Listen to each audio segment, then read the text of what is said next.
जो भाग्य पर भरोसा करते ही नहीं हैं, सिर्फ और सिर्फ अपने कर्म पर भरोसा।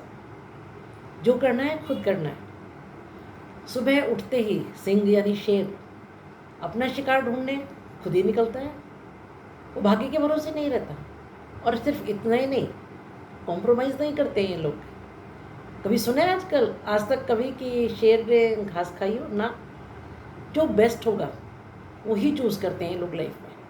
चाहे वो कपड़े हों, चाहे वो जॉब हो, चाहे वो प्लेस हो, चाहे वो घर हो, वो फर्नीचर हो, वो पोजीशन हो, सब कुछ। और सिर्फ अपने अथक परिश्रम पर विश्वास। और ऐसा विश्वास कि आपकी राशि का जो स्वामी है सूर्य है, वो अंधकार को चीर करके तूफान, आंधी, बादल कुछ भी हो, अपने निश्चित समय पर सुबह जितने बजे उदय होना होता है उतने ही बजे उदय होता है। ऐसे कर्मठ, दृढ़ निश्चयी और अनुशासन प्रिय सिंह राशि के जातकों को मेरा प्रणाम है। बात करते हैं कैसा रहेगा अगस्त का महीना आप लोगों के लिए। स्वागत है आपका दीपा ज्योतिष में और मेरे चैनल 21st सेंचुरी मॉम में। अगर आप मेरे चैनल पर नए हैं तो इसको सब्सक्राइब कर दीजिए। अगर वीडियो पसंद आएगा तो लाइक और शेयर कर दीजिएगा। हाँ, एक बात और, आप लोगों की बहुत सारी कंप्लेंट्स आती हैं कि मैडम आपने इस राशि का वीडियो नहीं बनाया, इस राशि का वीडियो नहीं बनाया। एक्चुअली लगभग सभी राशि के वीडियोज़ बनाती हूँ, किसी किसी का रह जाता है समय के अभाव के कारण, लेकिन आप तक इसलिए नहीं पहुँचता क्योंकि आप जो घंटी वाला बटन है, बेल आइकन का बटन है, वो नहीं दबाते, इसलिए बाकी वीडियोज़ आप तक पहुँचते नहीं हैं। तो अगर हो सके तो बेल आइकन का बटन ज़रूर दबा दीजिए ताकि मेरे बाकी सारे वीडियोज़ आप तक पहुँच जाएँ। बात करते हैं कैसा रहेगा अगस्त का महीना सिंह राशि के जातकों के लिए। तो देखिए जी, पहले मैं मोटी तौर पर आपको बताऊँ, उसके बाद एक एक घर डिस्कस करूँगी। अब बहुत लंबे समय से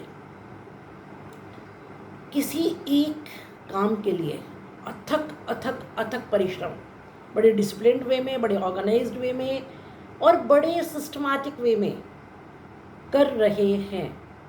अब अगस्त में उसका फल मिलने का समय आया है।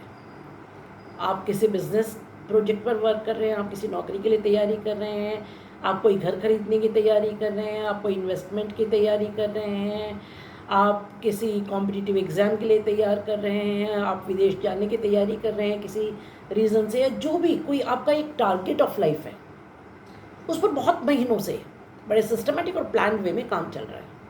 तो अब जो ये अगस्त का महीना है, ये ऐसा महीना है जब आपका जो अथक परिश्रम है वो फलीभूत होगा। बात करते हैं प्रथम घर की।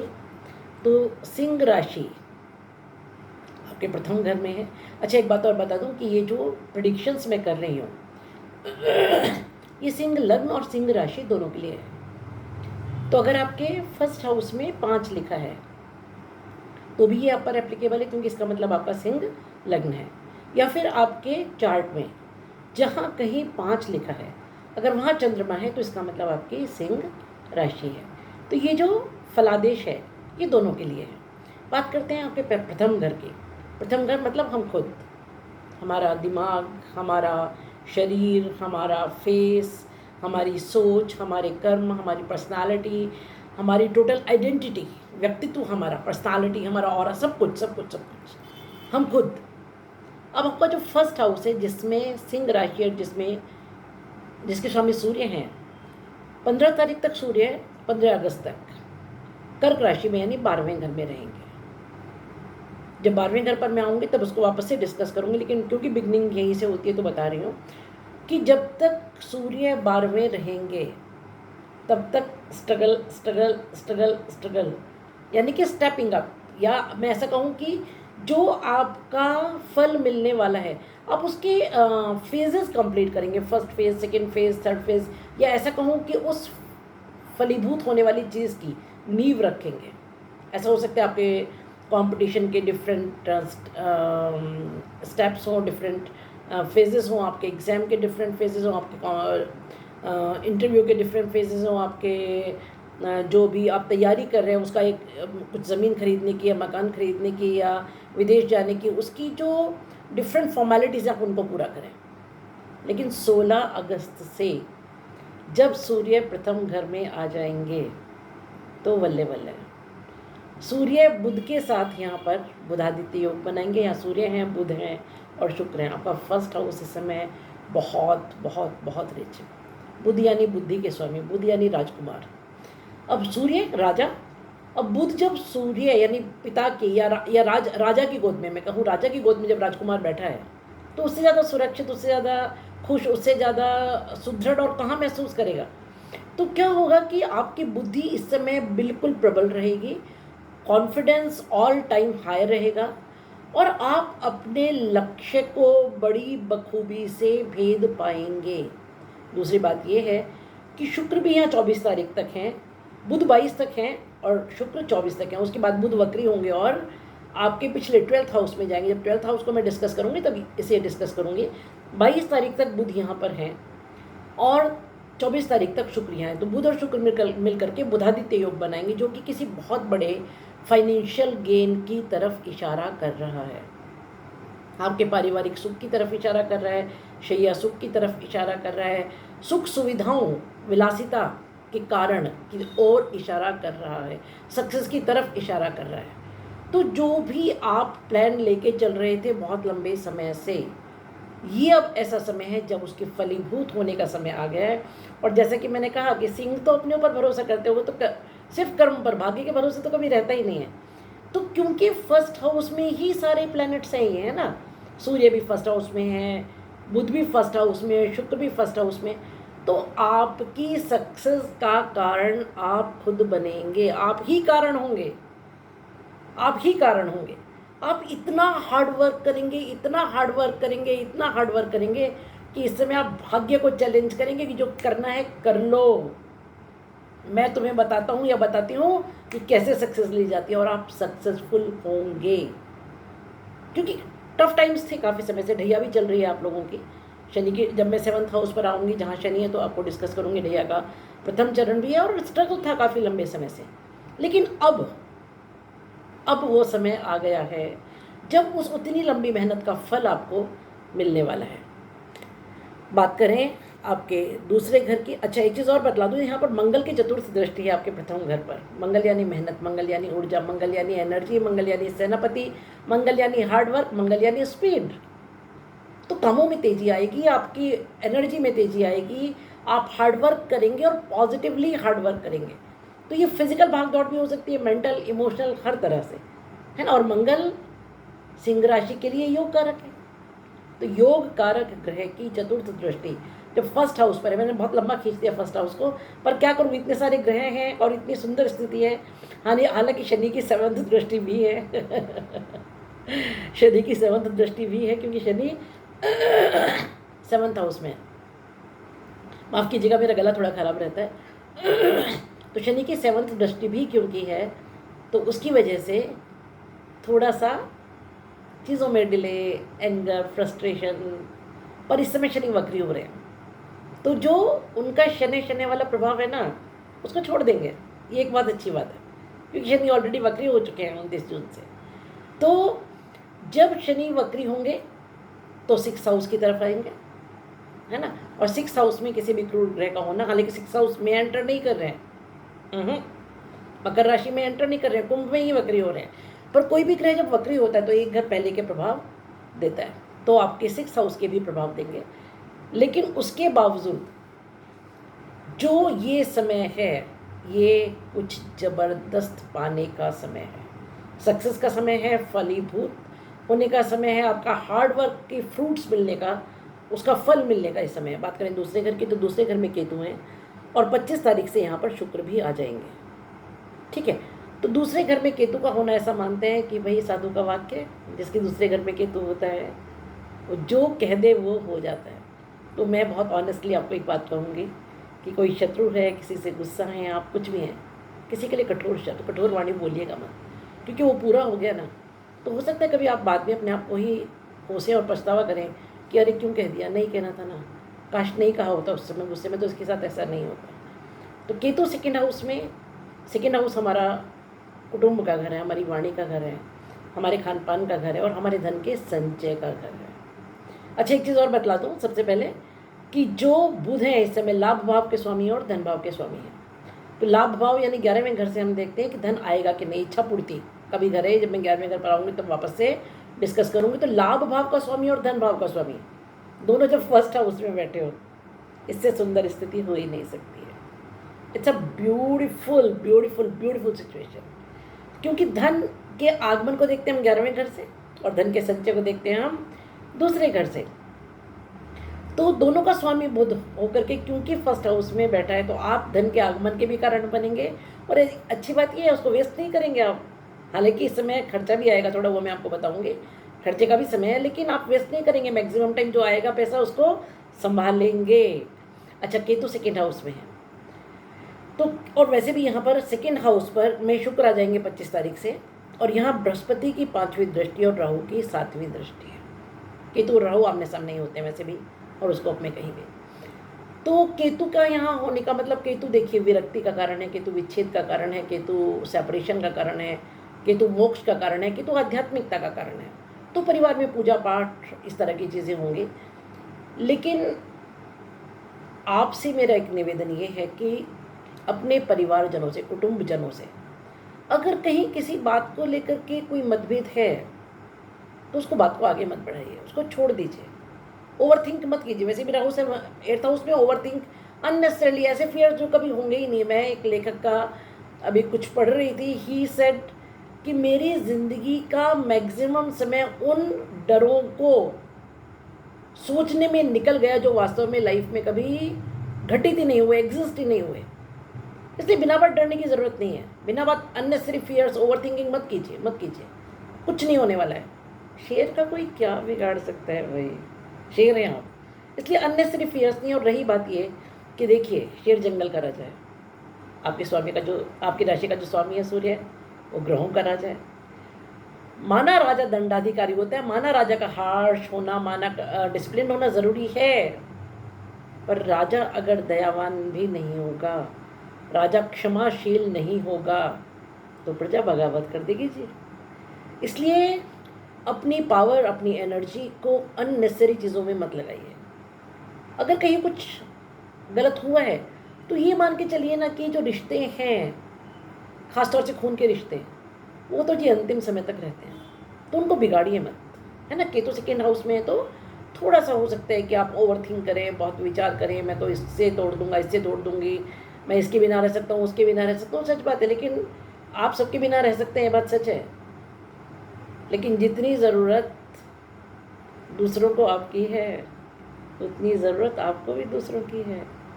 ये सोच लेना कि हम तो अकेले ही काफ़ी हैं, ऐसा नहीं है। जंगल में शेर अकेला घूमेगा, बाकी सब चले जाएंगे, तो राजा किसका, है ना। बात करते हैं तीसरे घर की। तो तीसरे घर में तुला राशि, जिसके स्वामी शुक्र है। तीसरा घर आपका पराक्रम का घर है, छोटी बहन भाइयों का घर है, मित्रों का घर है, छोटी यात्राओं का घर है। और शुक्र बैठा हुआ है 24 तारीख तक फर्स्ट हाउस में, उसके बाद सेकेंड हाउस में। तो परिवार को मिलने के लिए आप जाएंगे, आपकी यात्राएं होंगी मित्रों को मिलने के लिए, परिवार को मिलने के लिए।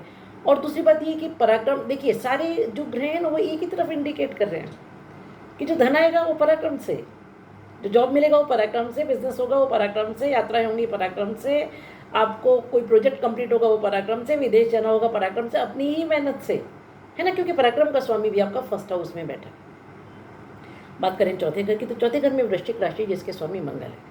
तो जी मंगल तो आपकी कुंडली में योग कर रखे हैं और बैठे हुए हैं 10वें घर में। चौथे घर का स्वामी जब 10वें घर में बैठा हो और पूर्ण दृष्टि से अपने ही घर को देख रहा हो, तो बात ही क्या है, कहने ही क्या है फिर, बल्ले बल्ले। और इसके अलावा चौथे घर में बृहस्पति की 7वीं दृष्टि है, मंगल की 7वीं दृष्टि, क्योंकि बृहस्पति भी मंगल के साथ बैठे हुए हैं। और एक बहुत अच्छी चीज़ मैं आपको बताऊं कि 20 अगस्त के बाद बृहस्पति मृगशिरा नक्षत्र में आ जाएंगे, जिसके स्वामी मंगल ही हैं। जब वहाँ आऊँगी तो डिस्कस करूँगी। और बृहस्पति 20 तारीख तक भी बहुत सुंदर स्थिति में रोहिणी नक्षत्र में, जो चंद्रमा का नक्षत्र है ना।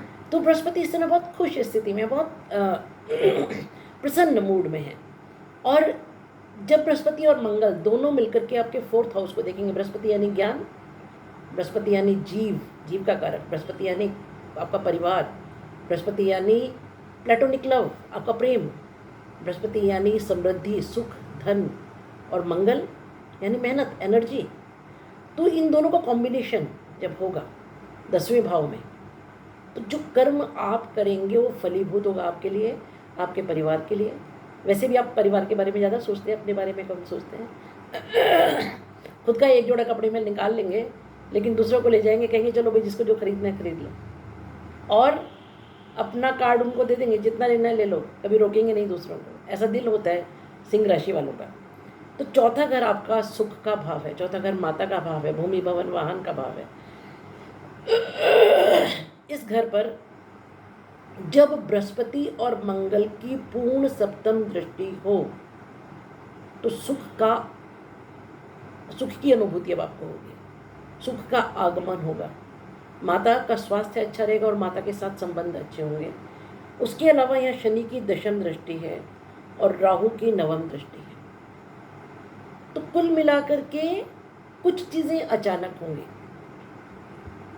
आप अपने मदरलैंड की तरफ जाएंगे, अपने बर्थ प्लेस की तरफ या अपने पैतृक घर की ओर जाएंगे। अरे बहुत कर लिया, अब चलो घर चलो वापस, या उनसे किसी तरह से वापस से जुड़ेंगे, क्योंकि चौथा घर आपके पैतृक घर का भी, पैतृक संपत्ति, पैतृक घर को भी सिंबलाइज करता है। तो आप हो सकता है अपने पैतृक जगह पर कुछ इन्वेस्टमेंट करें, पैतृक घर की तरफ लौट करके चलें, फैमिली की तरफ वापस जाएं, और उन बॉन्ड्स को आप इस समय मजबूत करेंगे।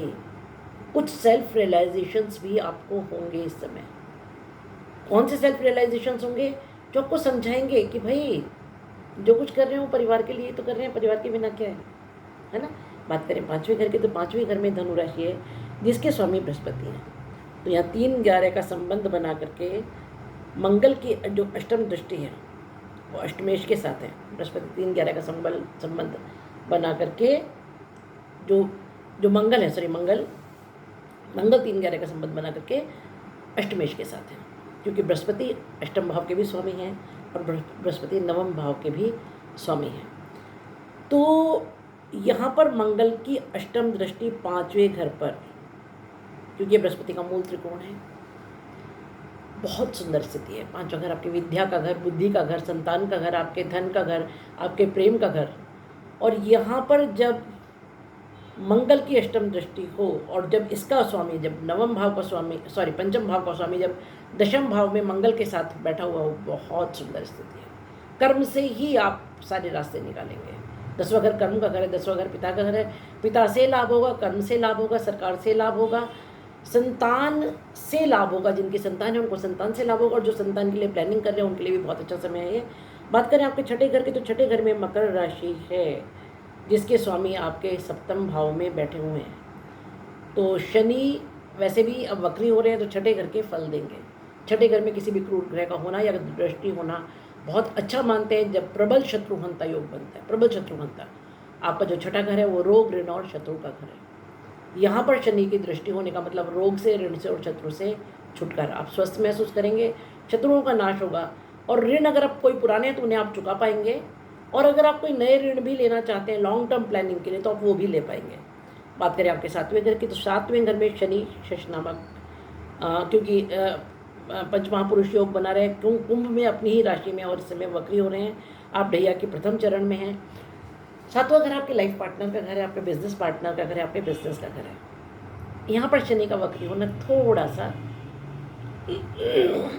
इस तरह देखते हैं कि थोड़ा सा संबंधों को सुधारिएगा, संभालिएगा, है ना। तेज़ी में आके, गुस्से में आकर के, या हम बहुत लंबे समय से सोच रहे हैं भाई मेरा जो पार्टनर है वो ये वाला काम ठीक से नहीं कर रहा है, चलो अब फाइनली इसको नहीं कर देते हैं, ऐसा नहीं कीजिएगा।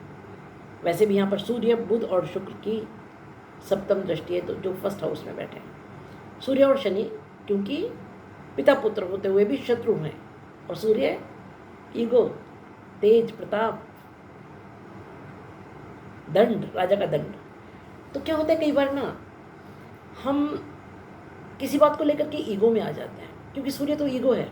अब राजा के पास अगर ईगो नहीं होगी तो राज्य कैसे चलेगा। लेकिन सूर्य की शनि पर दृष्टि और शनि की सूर्य पर दृष्टि बहुत अच्छा नहीं मानते हैं। तो थोड़ा सा अपने लाइफ पार्टनर के साथ और बिजनेस पार्टनर के साथ संबंधों को सुधारिएगा। बिजनेस के लिए समय बहुत अच्छा है।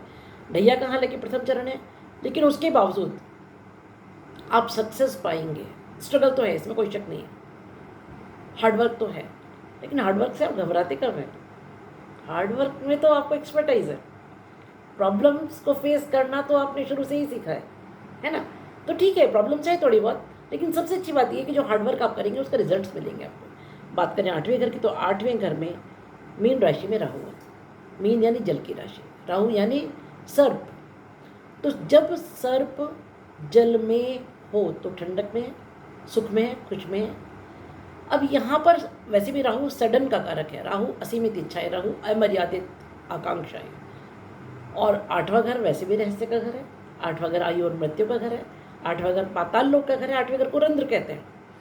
अब जब राहु उस घर में है जो है ही पाताल का घर, है ना, तो सबसे सही जगह पर है, सबसे कंफर्टेबल पोजीशन में है। तो क्या होगा, अष्टम घर के जो परिणाम है वो आपको बहुत अच्छे मिलेंगे। अगर आप कोई रिसर्च कर रहे हैं उसके रिजल्ट्स बहुत अच्छे मिलेंगे, ऑकल्ट में अच्छे रिजल्ट्स मिलेंगे, इंटरनेट में बहुत अच्छे रिजल्ट्स मिलेंगे, आप आईटी में हैं तो अच्छे रिजल्ट्स मिलेंगे, आप अगर आर्कियोलॉजी में हैं तो बहुत अच्छे रिजल्ट्स मिलेंगे, ऑकल्ट में हैं तो अच्छे रिजल्ट्स मिलेंगे, बहुत सारी। और दूसरी बात ये कि ट्रांसफॉर्मेशन का घर है, 8वां घर आपके ट्रांसफॉर्मेशन का घर है, और राहु सडन का कारक है। तो एक ऐसा ट्रांसफॉर्मेशन आपका होगा। It can be at your work place, it can be in your personality, it can be in anything, लेकिन ये ट्रांसफॉर्मेशन तो होगा। बात करें 9वें घर की, तो 9वें घर का स्वामी, 9वें घर में मेष राशि जिसका स्वामी मंगल और कर्म भाव में बैठा है। जब भाग्य का स्वामी कर्म भाव में बैठा हो, देखिए सारे एक ही जगह इशारा कर रहे हैं, है ना, सारे प्लैनेट्स लेके शुरू से लेके और आखिर तक एक ही चीज़ बता रहे कि भैया हार्ड वर्क तो करना पड़ेगा। जब भाग्य का स्वामी कर्म में बैठा हो तो इसका मतलब क्या हुआ कि कर्म से भाग्योदय होगा, कर्म से भाग्योदय। ऊपर से मंगल के साथ बृहस्पति है, और बृहस्पति जैसा कि मैंने कहा 20 तारीख तक रोहिणी नक्षत्र में और 20 के बाद मृगशिरा में आ जाएंगे। Beautiful beautiful beautiful situation. Mrigashira नक्षत्र, मृग का सिर, है ना, तो ऐसे ऐसे घूमता रहता है लगातार, बड़ी आंखें, दूर तक देखने की क्षमता, तेजी, कूदने की क्षमता, गति, स्पीड, है ना, चलायमान, और हमेशा आगे बढ़ते रहना। मृगशिरा इन सब चीज़ों को सिंबलाइज करता है। मृगशिरा एनर्जी को सिंबलाइज करता है, मृगशिरा मेडिटेशन को सिंबलाइज करता है, मृगशिरा आपकी जो डिवाइन पावर्स हैं उनको सिंबलाइज करता है। तो आप, और ऊपर से बृहस्पति जैसे जो देवगुरु हैं वो जब मृगशिरा में जाएंगे तो हाँ, मतलब क्या कहूँ मैं। तो क्या होगा कि मंगल के साथ जब बृहस्पति की एनर्जी जुड़ेगी, वो भी कर्म भाव में 10th हाउस में, तो जो आपके कर्म है, वैसे भी देखिए मैंने कहा ना कि सारी चीज़ें एक ही तरफ इंडिकेट कर रहे हैं। आपका कर्म बड़ा वेल प्लान, डिसिप्लिन, बड़ा सिस्टमैटिक और बहुत लक्ष्य की तरफ पूरी तरह डायरेक्शन उसका वही होगा, है ना, पूरी तरह लक्ष्य की तरफ चलेगा। आप एक ही डायरेक्शन में पूरी एनर्जी को चैनलाइज करके इस तरह लगाएंगे कि सक्सेस तो झक मार के मिलेगी ही मिलेगी। वैसे भी जो आपका 11वां भाव है जिसकी मैं बात कर रही थी, लाभ का भाव का स्वामी, क्योंकि फर्स्ट हाउस में बैठा है। हाँ, 22 तारीख के बाद वो वक्री होंगे, और वक्री होकर के वो आपके 12th हाउस में आएंगे। तो जब वक्री होकर के 12th हाउस में आएंगे तब क्या होगा कि थोड़ा सा शेयर मार्केट में उथल पुथल, इंटरनेट में उथल पुथल, वैसे भी जैसे ही बुध का ट्रांजिट हुआ था, देखा माइक्रोसॉफ्ट की घटना हो गई थी, तो इस तरह की कुछ और घटनाएं भी आगे एक्सपेक्टेड होंगी।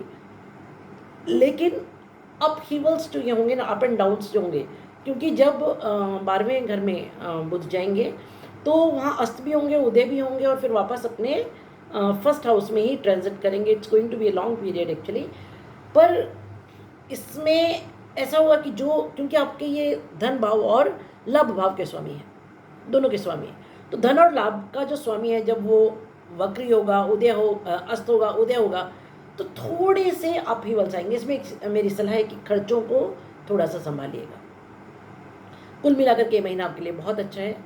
अगर हो सके तो ट्रांसजेंडर्स को दान कीजिए, मूंग कबूतरों को खिलाइए, बुध का थोड़ा सा उपाय कर लीजिए, अच्छा रहेगा, है ना, ग्रीन चीज़ों का दान कीजिए। और उसके अलावा सूर्य को जल दीजिए, क्योंकि ये आपको वैसे भी हमेशा देना चाहिए, क्योंकि सूर्य आपकी राशि के स्वामी है। आजीवन आपको सूर्य को जल देना चाहिए। शनि की ढैया है तो हनुमान चालीसा कर लीजिए। ये 3 चीज़ें अगर आप कर लेते हैं तो बहुत बहुत बहुत अच्छा होगा। अगर आपको वीडियो पसंद आया है तो इसको लाइक कीजिए, शेयर कीजिए और सब्सक्राइब कीजिए, और बेल आइकन का बटन ज़रूर दबा दीजिए, ताकि अगली बार आप शिकायत नहीं करें कि मैडम आपने दूसरे वीडियोस बनाए नहीं। मैं बनाती हूँ, आप तक पहुँचते नहीं है क्योंकि आप बेल आइकन नहीं दबाते। तो अगले महीने फिर से मिलते हैं एक ऐसे ही वीडियो के लिए। तब तक स्टे हैप्पी, स्टे ब्लेस्ड, खुश रहिए, मस्त रहिए। शुभम भवतु, कल्याणम भवतु।